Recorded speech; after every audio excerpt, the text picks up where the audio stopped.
How much time have you spent on things that no longer serve you? Do you recognize yourself in these examples? Do you find it hard to say no? Are you constantly exhausted without a clear reason? Do you often compare yourself to others and feel drained? You struggle with guilt or anger that you don't know how to express? Can you relate to feeling like you're going through the motions of life without fully experiencing it? Do you notice patterns of procrastination or fear of failure in your actions?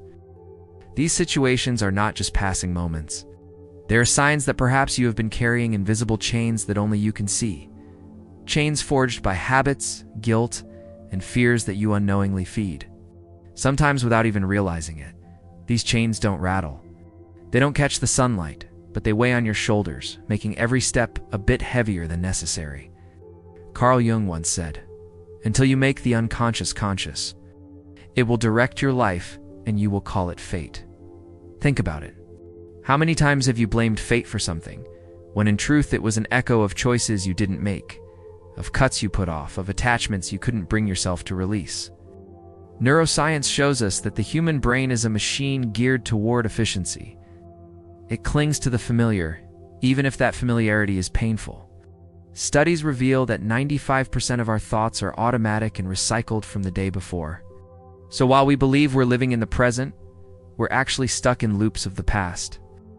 Our brain operates based on what has already happened. This means that our lives are governed not by what is, but by what we fear might be. And fear, when repeated enough times, becomes a cage. Your body turns into the messenger of these unspoken truths. Psychosomatic studies indicate that what remains unexpressed manifests in the body. Every word swallowed tightens a muscle. Every boundary not established quickens the heartbeat.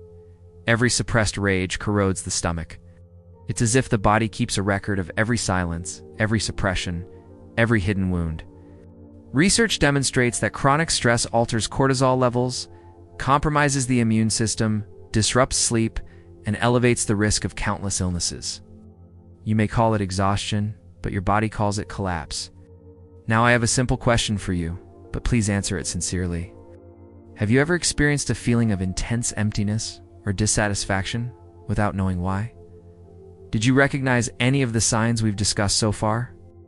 If so, please write yes in the comments section. Let's continue. Seneca wisely stated, "It's not that we have little time, but that we waste much." You waste time clinging to what should be cut. You waste life trying to revive what has already died. Relationships that drain you, habits that sabotage you, guilt that suffocates you, comparisons that wound you. You label this as routine, but what if this routine is just an invisible prison? And silence. Oh, silence.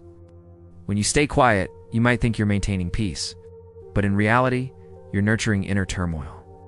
Somatic psychology reveals that every emotion kept inside finds a way to express itself. And it can do so loudly through pain, through symptoms, restlessness, through silent illnesses.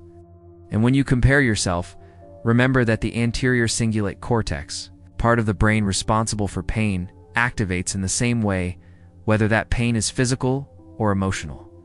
Comparison doesn't just hurt emotionally, it hurts biologically. Kierkegaard said, "Comparison is the death of joy."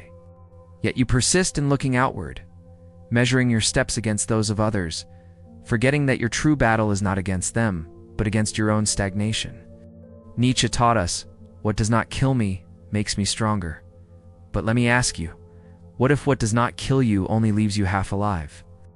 There exists a gray area where survival is mistaken for living. You wake up, go to work, smile when it's expected of you. But inside you repeat patterns, numb your soul, and run away from yourself. That is not life. That is a slow death. The death of someone who never dared to cut, to detach, and to leave behind. Viktor Frankl reminded us, between stimulus and response, there is a space. And in that space is our power to choose our response. In our response lies our growth and our freedom. When you choose not to repeat, not to sabotage, not to carry what no longer has life, when you choose yourself, that is where you cut. That is where you are truly free. And that choice, that cut, is not always easy. Aristotle said, "We are what we repeatedly do." Excellence, therefore, is not an act, but a habit. The habit of cutting is the habit of truly living.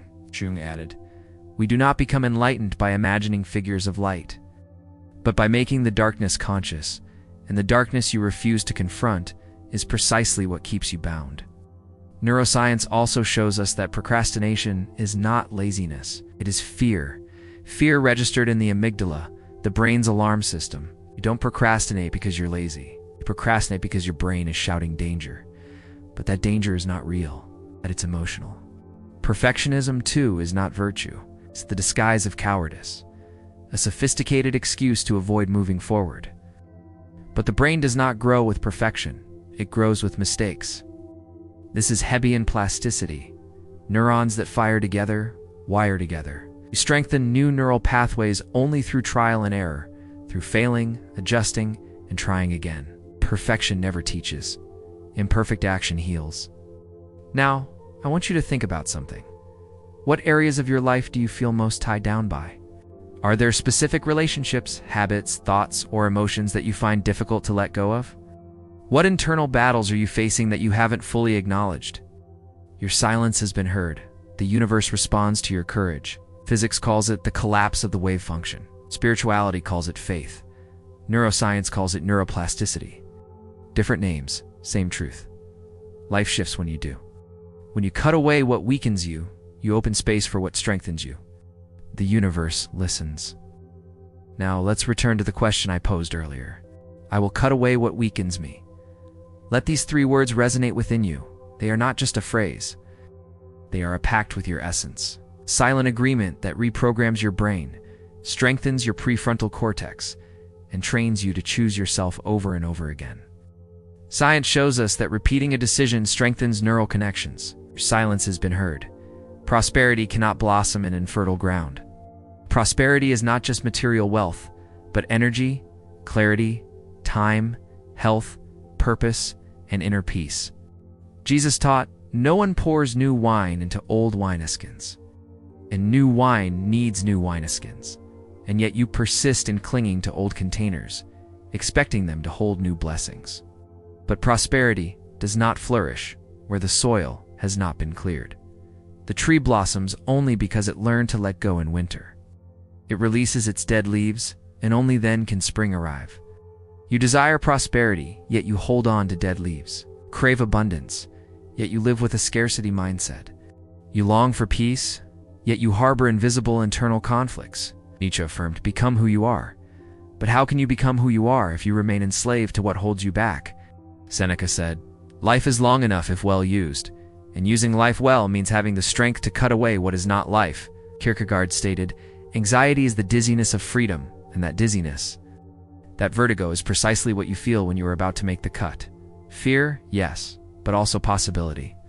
And now, my friends, I want you to listen attentively to what follows. What if the real issue is not what I still have to accomplish, but what I am still afraid to let go of? What if my fear of the future is blinding me to the richness of the present? What if I am wasting precious time clinging to attachments that no longer serve my growth? What if the true journey is not about acquiring more, but about releasing more? What if the secret to prosperity lies not in what I possess, but in what I am willing to give way to? What if my fear of failure is preventing me from truly living? What if the courage to cut away what weakens me is the very key to creating the life I desire? The universe responds to your courage. Your silence has been heard. You were created to live, to love, to leave your mark. Don't let anything, anyone, or even your own fears prevent you from being who you are meant to be. The power to transform your life is within you. The first step is often the hardest, but the path begins with a single choice. It begins with you. Thank you.